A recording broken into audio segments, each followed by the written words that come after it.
નમસ્કાર વિદ્યાર્થી મિત્રો, વેલકમ બેક. હું હિરેન બારજા 12th સાયન્સ ફિઝિક્સ ની અંદર આપણે ચેપ્ટર 3 ચાલુ છે. ચેપ્ટર નંબર 3 એટલે કે પ્રવાહ, વિદ્યુત, કરંટ, ઇલેક્ટ્રિસિટી. લાસ્ટ લેક્ચર ની અંદર આપણે કાર્બન અવરોધો અને આ કાર્બન અવરોધોના મૂલ્ય નક્કી કરવાની રીત આપણે જોઈ હતી, જેની અંદર એક કોષ્ટક આપણે યાદ રાખ્યું. એક કોષ્ટક યાદ રાખ્યું હતું કે જેની અંદર અલગ અલગ રંગોના મૂલ્ય કયા છે, એટલે કે સંખ્યા, ગુણક, અંક અને ટોલરન્સ કયા કયા છે. એકદમ સરળ પદ્ધતિથી આપણે યાદ રાખ્યું હતું. એકવાર આપણે એને દોહરાવી દઈએ, એકવાર આપણે એને યાદ કરી લઈએ તો આપણે એને કેવી રીતે યાદ રાખ્યું હતું કે બેબી રોય ક્યાં શું કામ રોય, તો કે ગોવા જાવ તું, બોમ્બે જાવ તું. ક્યાં જાવ તું? ગોવા, બોમ્બે. ક્યાંથી? તો કે વાયા ગાઝિયાબાદ. શું કામ? તો કે ને વ્હાઈટ ડ્રેસ લેવું તો, ગોલ્ડ લેવું તું, સિલ્વર લેવું તું અને નો કલરની આઈસ્ક્રીમ ખાવી હતી. એટલે કે આ બધા રંગો આપણે ક્રમમાં યાદ રાખ્યા. હવે આપણે વાત કરશું આ લેક્ચરની અંદર કે આવા તત્વો કે જેને આપણે ધાતુ, અધાતુ, અર્ધધાતુ અને અવાહકો સાથેના સંબંધ માટે તાપમાન શું એની અંદર ભાગ ભજવે છે, એની ચર્ચા આપણે કરવાની છે. એટલે કે આપણો આજનો પ્રશ્ન છે તાપમાન સાથે દ્રવ્યની અવરોધકતાનો સંબંધ. તાપમાન સાથે દ્રવ્યની અવરોધકતાનો સંબંધ. દ્રવ્ય એટલે એની અંદર ધાતુ, અર્ધધાતુ, મિશ્ર ધાતુ કઈ પણ હોય શકે. તો આ ચેપ્ટરની આ લેક્ચરની અંદર આપણે તાપમાન સાથે દ્રવ્યની અવરોધકતાનો સંબંધ એટલે આપણે અલગ અલગ ગ્રાફ પણ જોશું.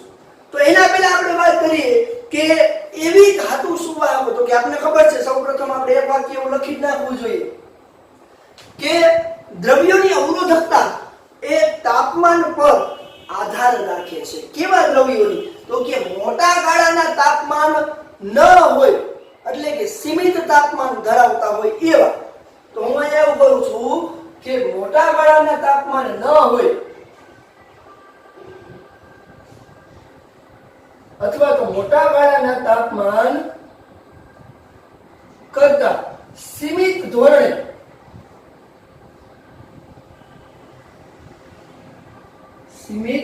અથવા તો સીમિત એક સીમા અંતે રહેલા તાપમાન સાથે સીમિત ધોરણે રહેલા દ્રવ્યોની અવરોધકતા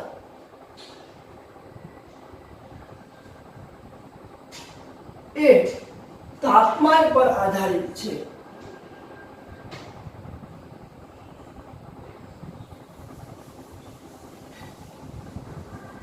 આધાર રાખે છે. જેમ કે આવા સીમિત ધોરણે રહેલા ખૂબ જ મોટા નહીં પરંતુ ઓછા તાપમાન એટલે તો મર્યાદિત તાપમાન ધરાવતા આવા જથ્થા આ એક ગાળાની અંદર ધાતુ, મિશ્ર ધાતુ કે અર્ધવાહકોનું તાપમાન સાથેના સંબંધની ચર્ચા કરવી છે. તો ધાતુ સુવાહકોની અવરોધકતા એ કંઈક આ નીચેના સૂત્ર પરથી આપણે શોધી શકાય છે. ધાતુ સુવાહકોની અવરોધકતા કેના વડે? તો કે rho of t is equal to rho 0 કૌંસની અંદર 1 plus alpha t minus t0. આ સમીકરણ વડે અપાય છે. હું આ સમીકરણ નંબર 1 આપી દઉં છું. તો આ સમીકરણની અંદર ધાતુ સુવાહકોની અવરોધકતા, હવે આ ધાતુ સુવાહકોની અવરોધકતાની સાથે એની અંદર મિશ્ર ધાતુઓની અવરોધકતાને પણ આપણે આવડી લઈએ છીએ. અર્ધવાહકોના તાપમાન સાથેના સંબંધ તો આપણે 14મા ચેપ્ટરની અંદર જોવાના જ છીએ. તો આ ચેપ્ટરની અંદર આપણે વાત કરીએ અહીંયા તો એ ધાતુ સુવાહકોની અવરોધકતા છે એ આ સૂત્ર પર આધારિત છે. આ સૂત્રની કોઈ સાબિતી આપણે લેવાની નથી. rho t is equal to rho 0 1 plus alpha cosma t minus t0, જ્યાં rho of t is equal to t તાપમાને અવરોધકતા, t જેટલા તાપમાને અવરોધકતા અને t શું થાય? તો કે t જેટલું તાપમાન, જે તે સમયે સંદર્ભ તાપમાન. હવે rho 0 સંદર્ભ તાપમાને અવરોધકતા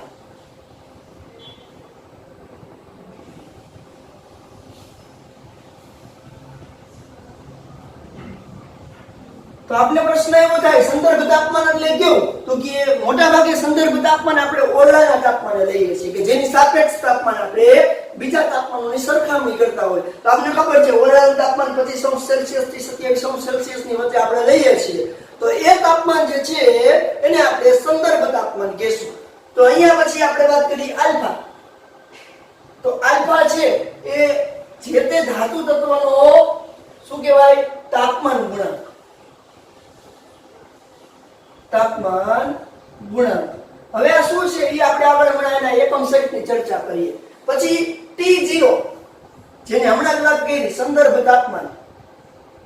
સંદર્ભ તાપમાન. હવે અહીંયા આપણે વાત કરીએ આલ્ફાની. તો આલ્ફા શું છે? તો કે અહીંયા આપણે વાત કરી છે તાપમાન ગુણાંક. તો કે આ આલ્ફા ઉપરથી આલ્ફાના આ મૂલ્ય ઉપરથી આપણે એ ધાતુ તત્વ છે, મિશ્ર ધાતુ છે કે અર્ધવાહકો છે કે અવાહકો છે એ આપણે નક્કી કરી શકીએ છીએ.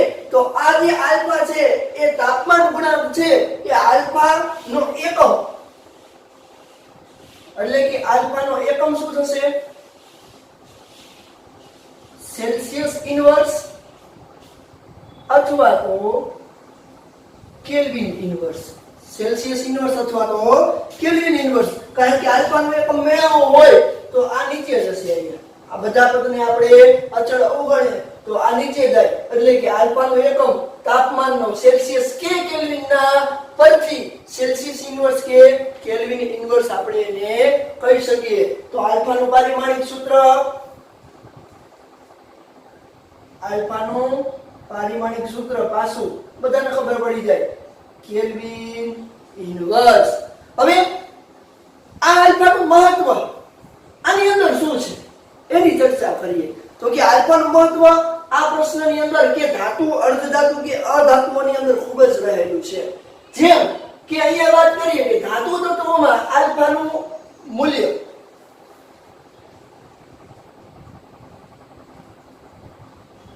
ધાતુ તત્વોમાં આલ્ફા હંમેશા કેવો હોય છે? ધન હોય છે. એટલે કે આલ્ફાનું મૂલ્ય ધન હોય તો એ ધાતુ તત્વ તરીકે વર્તે છે એવું કહી શકાય. હવે આપણે આ દ્રવ્યો સાથે જેમ કે અધાતુ તત્વો માટે આલ્ફાનું મૂલ્ય કેવું હોય?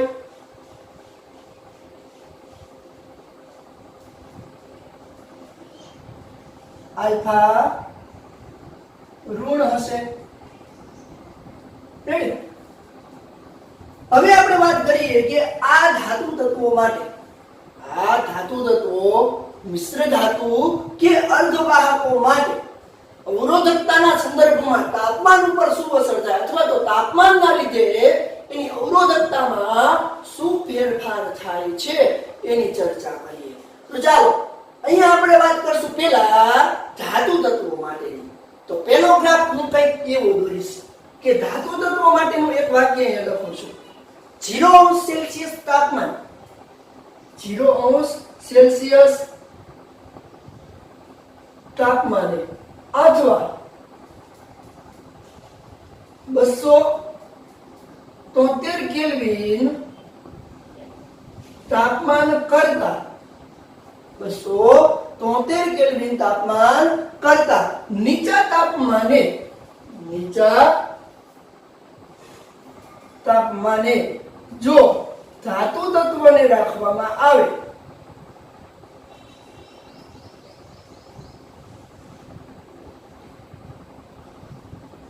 હાલો 0 સેલ્સિયસ તાપમાન કે 273 બંને આપણે એક જ રાખીએ છીએ. તો એને જો એટલા તાપમાને રાખવામાં આવશે તો આ અવરોધકતા વિરુદ્ધ એટલે કે T જેટલા તાપમાને અવરોધકતા વિરુદ્ધ એના તાપમાનનો જો ગ્રાફ દોરવામાં આવશે તો આ ગ્રાફ સુરેખ રહેતો નથી. એટલે કે ρT વિરુદ્ધ T નો ગ્રાફ દોરતા ગ્રાફ અથવા આલેખ એ સુરેખ રહેતો નથી. તો કેવો હોય છે એની ચર્ચા કરીએ. તો ઉદાહરણ તરીકે ધાતુ તત્વની અંદર કોપરની વાત કરીએ ઉદાહરણ તરીકે કોપર ધાતુમાં તાપમાન વિરુદ્ધ અવરોધકતાનો ગ્રાફ દોરતા, કોપરમાં તાપમાન વિરુદ્ધ અવરોધકતા એટલે કે અલગ અલગ તાપમાને એની અવરોધકતા માપવામાં આવે છે ત્યારે કંઈક આપણને આવો ગ્રાફ મળે છે.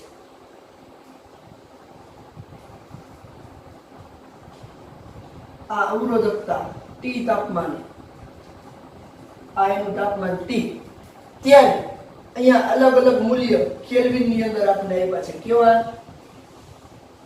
કેલ્વિન. ઉદાહરણ તરીકે 50 કેલ્વિન, 100 કેલ્વિન, 150 કેલ્વિન, 200 કેલ્વિન. તો આપણે શું કીધું છે કે 273 કેલ્વિન કરતા નીચા તાપમાને આપણે એને લઈ જઈએ છીએ ત્યારે એની અવરોધકતા વિરુદ્ધ તાપમાનનો ગ્રાફ દોરવામાં આવે તો કંઈક આવો મળે છે. એટલે કે શરૂઆતમાં તાપમાન વધારતા એના અવરોધકતામાં ખૂબ જ નાનો ફેરફાર થાય. જેમ જેમ તાપમાન વધારવામાં આવે છે એમ અવરોધકતા વધે છે. એટલે કે તાપમાન વધતા ધાતુ તત્વની અંદર તાપમાન વધારતા તેની અવરોધકતામાં વધારો થાય છે. એટલે કે ધાતુ તત્વમાં તાપમાન વધે તો પ્રવાહમાં ઘટાડો થાય, એટલે કે વાહકતામાં ઘટાડો થાય છે, એવું કહી શકાય. હવે આગળ જોઈએ તો મિશ્ર ધાતુ માટેની વાત કરું. મિશ્ર ધાતુની વાત કરીએ આપણે તો મિશ્ર ધાતુની અંદર શું થતું હોય છે? તો મિશ્ર ધાતુઓ કઈ કઈ છે આપણને ખબર છે? કઈ? નિક્રોમ, મેંગેનીઝ અને કોન્સ્ટન્ટન્ટ. રેડી? તો મિશ્ર ધાતુ માટે વાત કરું. મિશ્ર ધાતુ માટે અવરોધકતા વિરુદ્ધ તાપમાનનો ગ્રાફની વાત કરીએ તો મિશ્ર ધાતુઓ કઈ કઈ છે? ઉદાહરણ તરીકે મિશ્ર ધાતુઓ નિક્રોમ, મેંગેનીઝ અને કોન્સ્ટન્ટન્ટ.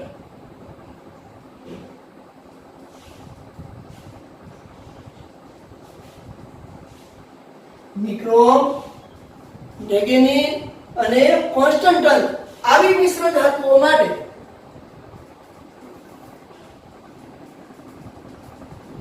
અથવા તો આવી મિશ્ર ધાતુઓ ની અવરોધકતા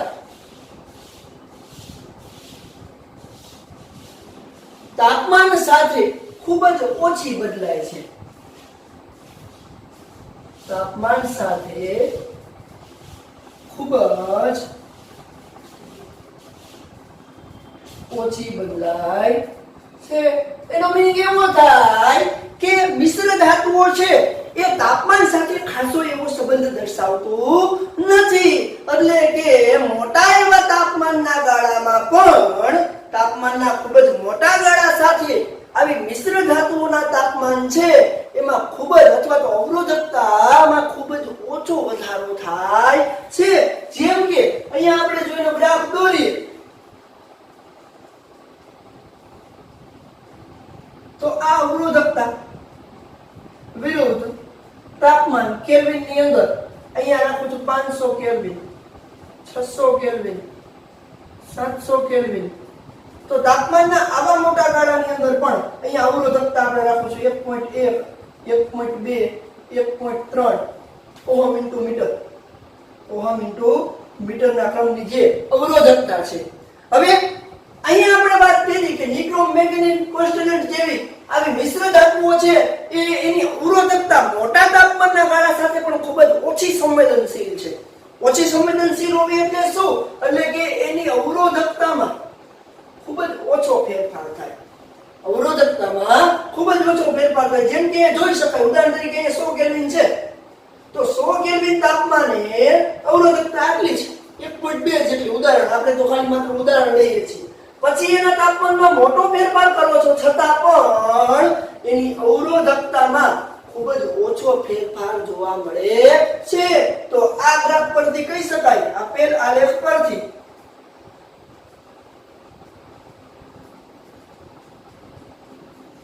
કહી શકાય કે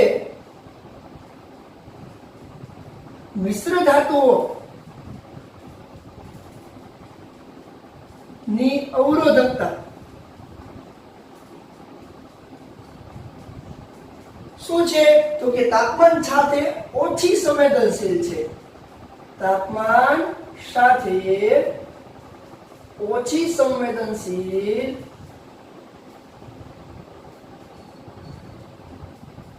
એટલે કે તાપમાન સાથે મોટો ફેરફાર બતાવતી નથી. હવે આપણે આગળ વાત કરીએ તો અર્ધવાહકો માટે.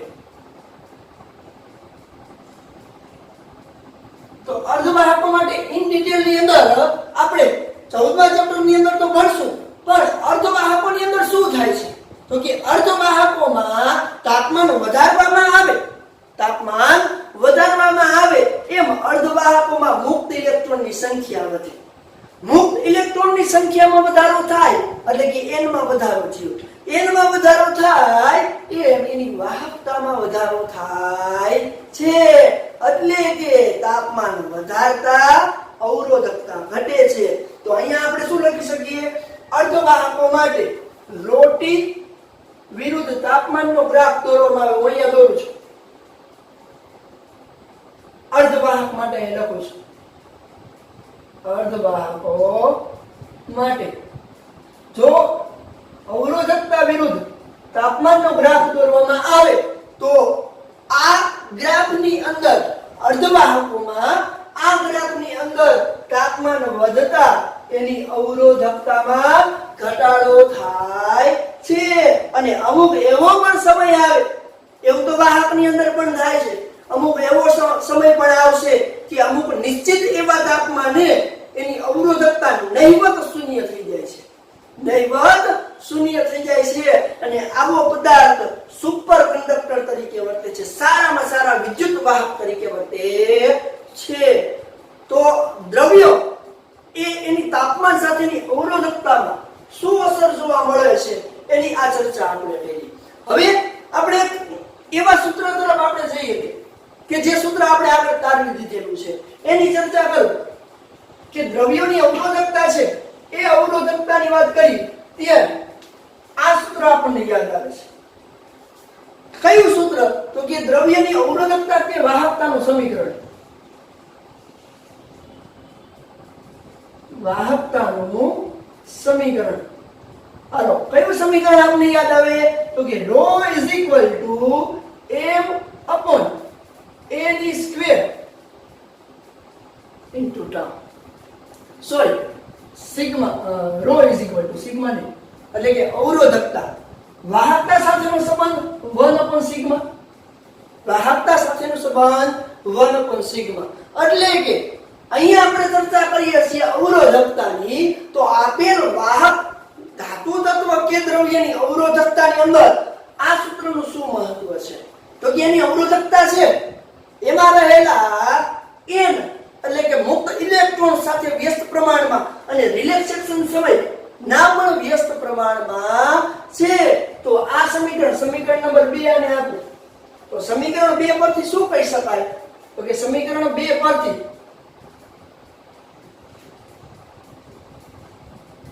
કહી શકાય કે શું કહી શકાય તો કે ધાતુ કે દ્રવ્યની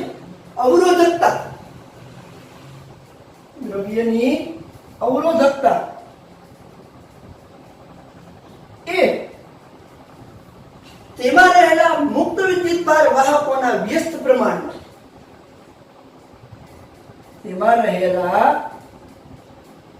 મુક્ત વિદ્યુતભાર વાહકોના વ્યસ્ત અને રિલેક્સેશન સમય ટાઉના પણ વ્યસ્ત પ્રમાણમાં છે. એનો મીનિંગ એવો થાય કે મુક્ત વિદ્યુતભાર વાહકો વધે તો અવરોધકતા ઘટે, જો મુક્ત વિદ્યુતભાર વાહકો ઘટે તો અવરોધકતા વધશે. બીજું, રિલેક્સેશન સમય ઘટે એટલે કે મુક્ત વિદ્યુતભાર વાહકોની ક્રમિક 2 અથડામણો વચ્ચેનો સમય ઘટે. ક્રમિક 2 અથડામણો વચ્ચેનો સમય ઘટે એટલે કે અથડામણો ઝડપી બને એટલે કે ડ્રિફ્ટ વેગ વધે તો રિલેક્સેશન સમય વધે. રિલેક્સેશન સમય વધે તો અવરોધકતા